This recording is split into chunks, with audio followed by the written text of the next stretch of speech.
கார்த்தி கார்த்தி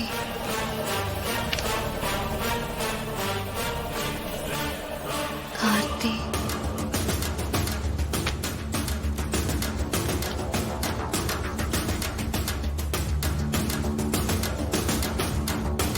கார்த்தி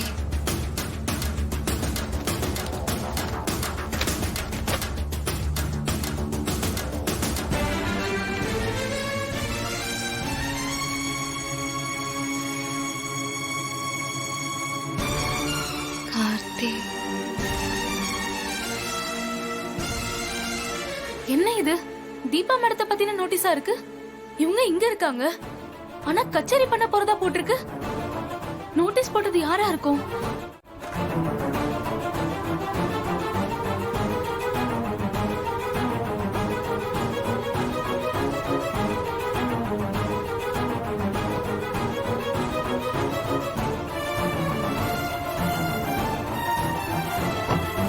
கொடுத்துட்டியா? கொடுத்துட்டேன் கார்த்தி, போலாம்.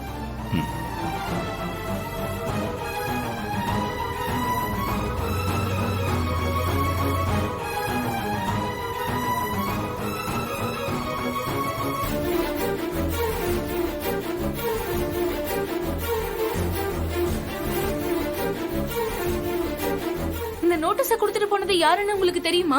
அக்கா, ஒரு சார் வந்து கொடுத்துட்டு போனாரு. அவங்க வீட்ல யாரையும் காணோமா, அவங்கள பத்தி நோட்டீஸ் வச்சுட்டு போனாரு. எப்ப வச்சுட்டு போனாரு? இப்பதான் கொஞ்ச நேரத்துக்கு முன்னாடி. ச்சே, நோட்டீஸ் கொடுத்தவரை பாத்திருந்தா தீபா மேடத்தை பத்தி சொல்லி ஒப்படைச்சிருக்கலாம். இந்த சான்ஸையும் மிஸ் பண்ணிட்டோமே.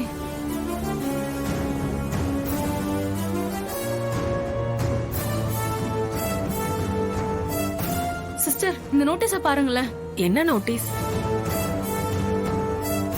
என்ன இது? தீபா பத்தின நோட்டீஸா இருக்கு? ஆமா சிஸ்டர், தீபா மேடத்தை பத்தின நோட்டீஸ் தான். தீபா மேடமும் இங்க இருக்காங்க, ஆனா இதுல அவங்க கச்சேரி பண்ண போறதா போட்டிருக்காங்க. கார்த்திக் சார் ஃபேமிலி தான் இந்த நோட்டீஸ் அடிச்சிருக்காங்க. அவங்களுக்கு தீபா மேடம் எங்க இருக்காங்கன்னே தெரியாது. அப்புறம் எப்படி இந்த நோட்டீஸ் அடிச்சிருப்பாங்க? அதான் எனக்கும் புரியல சக்தி. எந்த நம்பிக்கையில இப்படி ஒரு நோட்டீஸ் அடிச்சாங்கன்னே தெரியலையே. மேடம், தீபாக்கு பாட்டுனா ரொம்ப உசுரு. அதனால அவங்க கச்சேரி பண்ணுவாங்கன்னு விளம்பரப்படுத்தினா அதை பார்த்துட்டு தீபாக்காவை யாராவது கூட்டு போவாங்கன்னு நினைச்சுதான் இந்த நோட்டீஸ் அடிச்சிருப்பாங்க. சின்ன பொண்ணா இருந்தாலும் நல்ல புத்தி கூர்மை இவளுக்கு. கரெக்டா சொன்ன பாரு. கார்த்தி சார் ஃபேமிலியும் இதை நினைச்சுதான் விளம்பரப்படுத்திருப்பாங்கன்னு நினைக்கிறேன். தீபா மேடத்தை இந்த கச்சேரிக்கு கூட்டிட்டு போனா அங்க இருக்கிற ரசிகர்கள் கூட்டம் சூழ்நிலையும் சேர்ந்து இவங்கள பாட வைக்கும். இவங்க பாடினா பழைய ஞாபகங்கள்லாம் தானா வரும். அப்புறம் இவங்க அவங்க ஃபேமிலியோட ஈஸியா சேர்ந்துருவாங்க. அதுக்கு இவங்கள அந்த துங்காவோட ஆளுங்க கண்ணுல படாம கச்சேரி நடக்கிற இடத்துக்கு கூட்டிட்டு போகணும். கரெக்ட் சக்தி, அப்படிதான் செய்யணும். கச்சேரி என்னைக்கு வச்சிருக்காங்க? நாளைக்கு மறுநாளே கச்சேரி வச்சிருக்காங்க சிஸ்டர். இவங்கள கூட்டிட்டு போகணும். சக்தி, எனக்கு ஒரு யோசனை. சொல்லுங்க சிஸ்டர். தீபா கச்சேரி எங்கன்னு போட்டிருந்துச்சு? சரஸ்வதி சபா அந்த இடத்துல நடக்குது சிஸ்டர். அந்த சபாவுல கச்சேரி புக் பண்றப்போ கார்த்தி சார் அவரோட போன் நம்பர் கொடுத்திருப்பார்ல, அந்த சபாவுக்கு போய் விஷயத்த சொல்லி போன் நம்பர் கேட்டா அவங்க கண்டிப்பா கொடுப்பாங்க. அப்புறம் கார்த்திக் சாருக்கு போன் பண்ணி தீபா எங்க ஆசிரமத்துல இருக்கிற விஷயத்த சொன்னா அவரும் கச்சேரிக்கு முன்னாடியே வந்து தீபாவை கூட்டிட்டு போயிட்டு.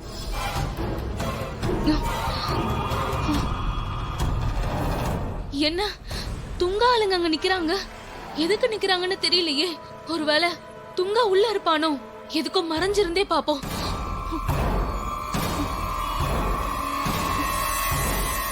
சார், என்ன சார், கொஞ்ச நேரத்துக்கு முன்னாடி தான் போனீங்க, அதுக்குள்ள திரும்பி வந்துட்டீங்க. என்ன விஷயம் சார்? கொஞ்ச நேரத்துக்கு முன்னாடி சக்தின்னு ஒரு பொண்ணு வந்து கார்த்திக் நம்பர் கேட்டாளா? ஆமா சார், கேட்டாங்க. நான் அவர் நம்பர் கொடுக்கல, உங்க நம்பர் தான் கொடுத்தேன். உங்கள்ட்ட பேசினாங்களா? ஆமா, கொஞ்ச நேரத்துக்கு முன்னாடி அவங்கிட்ட பேசினா. அவளை சபால இருன்னு சொன்ன, இருக்கிறேன்னு சொன்ன. எங்க அவ? சார், அந்த பொண்ணு உங்க நம்பரை வாங்கிட்டு போச்சு, அப்புறம் உள்ள வரவே இல்லை சார். ஏய், நிஜமா சொல்றியா பொய்க்கு ஏதாவது சொல்றியா? ஐயோ சார், நான் உங்ககிட்ட போய் சொல்லுவேனா? உங்க துப்பாக்கி மேல சத்தியமா சொல்றேன், அந்த பொண்ணு உங்க நம்பரை வாங்கிட்டு வெளியே போச்சு, திரும்ப உள்ள வரவே இல்லை சார். திரும்பி வந்தா எனக்கு ஃபோன் பண்ண சொல்லு. கண்டிப்பா சொல்றேன் சார். வாங்க போலாம்.